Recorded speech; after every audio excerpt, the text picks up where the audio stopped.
আসসালামু আলাইকুম, welcome back to my channel. আজ আমি তৈরি করে দেখাবো কাঁচা আমের বার্মিজ আচার। কক্সবাজারে গিয়ে আমের এই বার্মিজ আচার কেউ কিনে খায়নি এমন লোক খুব কমই আছে। তাই আপনাদের পছন্দের বার্মিজ আচার আজকে আমি বাসায় তৈরি করে দেখাবো। খুব কম সময়ে ঝটপট তৈরি করে নিতে পারবেন, কোনো রকম ঝামেলা ছাড়াই। আশা করি আমার আজকের রেসিপিটাও আপনাদের কাছে ভালো লাগবে। আর যদি ভালো লেগে থাকে তাহলে অবশ্যই আমার চ্যানেলটাকে সাবস্ক্রাইব করবেন। তাহলে চলুন দেখে নেই বার্মিজ আচার তৈরির পুরো প্রস্তুত প্রণালী। এর জন্য এখানে আমি 1 কেজি কাঁচা আম নিয়েছি। প্রথমে আমি আমের খোসাটা ফেলে দিয়েছি, তারপর ভালো করে ধুয়ে পানিটা ঝরা দিয়ে নিয়েছি। কাটার আগে খুব ভালো করে ধুয়ে নিতে হবে। দেখুন কিভাবে আমি আমগুলোকে কেটে নিয়েছি। ঠিক এইভাবে করে পাতলা লম্বা স্লাইস করে কেটে নিতে হবে, তবে বেশি পাতলা করা যাবে না, একটু মোটা রাখতে হবে। ঠিক এইভাবে করে কেটে নিতে হবে। তারপর দিয়ে দিচ্ছি 1 কাপ চিনি। আপনারা যদি মিষ্টি বেশি খেতে পছন্দ করেন তাহলে চিনির পরিমাণটা বাড়িয়ে দিতে পারেন। তারপর দিয়ে দিচ্ছি 2 টেবিল চামচ সাদা সিরকা। এখানে অবশ্যই সিরকাটা দেওয়ার চেষ্টা করবেন, তাহলে আচারটা 1 বছর পর্যন্ত ভালো থাকবে, নষ্ট হবে না। চিনি আর সিরকা আমি খুব ভালো করে আমের স্লাইসের সাথে মিক্সড করে নিয়েছি। এবারে 1 থেকে 1.5 ঘন্টার জন্য আমি রেস্টে রেখে দেব। এবারে আচারের জন্য আমি একটা স্পেশাল মশলা তৈরি করে নেব। চুলায় একটা প্যান বসিয়ে তার মধ্যে দিয়ে দিচ্ছি 1 চা চামচ মরিচ, 1 চামচ দিয়ে দিচ্ছি ধনিয়া, 2টা দিয়ে দিচ্ছি শুকনো মরিচ, 2 টুকরো দারচিনি, 3টা ছোট এলাচ, 1 চামচ দিয়ে দিচ্ছি পাঁচফোড়ন, ছোট 2 টুকরো দিয়ে দিচ্ছি তেজপাতা। এবারে আমি চুলার আঁচটা মিডিয়াম টু লোর মাঝামাঝি রেখে আমি মশলাটা ভেজে নেব। আর এ সময় কিন্তু চুলার আঁচটা মিডিয়াম টু লোর মাঝামাঝি রাখতে হবে। চুলার আঁচ বাড়িয়ে দিলে মশলাটা তাড়াতাড়ি পুড়ে যাবে। মশলার কালারটা যখন এরকম চেঞ্জ হয়ে আসবে, সুন্দর একটা ফ্লেভার আসবে, ওই পর্যায়ে বুঝতে হবে মশলাটা ভাজা হয়ে গিয়েছে। এবারে চুলা থেকে নামিয়ে ভালো করে ঠান্ডা করে তারপর ব্লেন্ড করে নেব।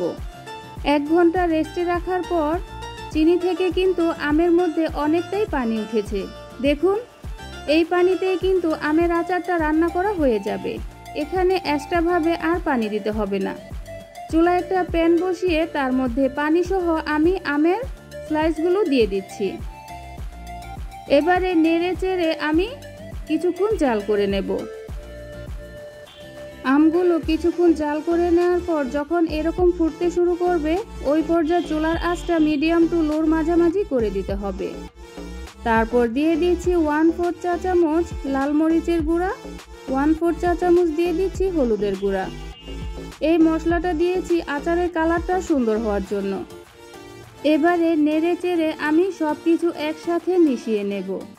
এখানে কিন্তু আমি এক্সট্রাভাবে কোনো পানি দেইনি। চিনি থেকে যেই পানিটা উঠেছে সেই পানিতে আচারটা তৈরি করে নেব। আমি বেশ কিছুক্ষণ জাল করে নিয়েছি। আমের কালারটা কিন্তু চেঞ্জ হয়ে গিয়েছে। এখন আর বেশি নাড়াচাড়া করা যাবে না, হালকা হাতে নেড়ে দিতে হবে। বেশি নাড়াচাড়া করলে আমগুলো ভেঙে যাবে।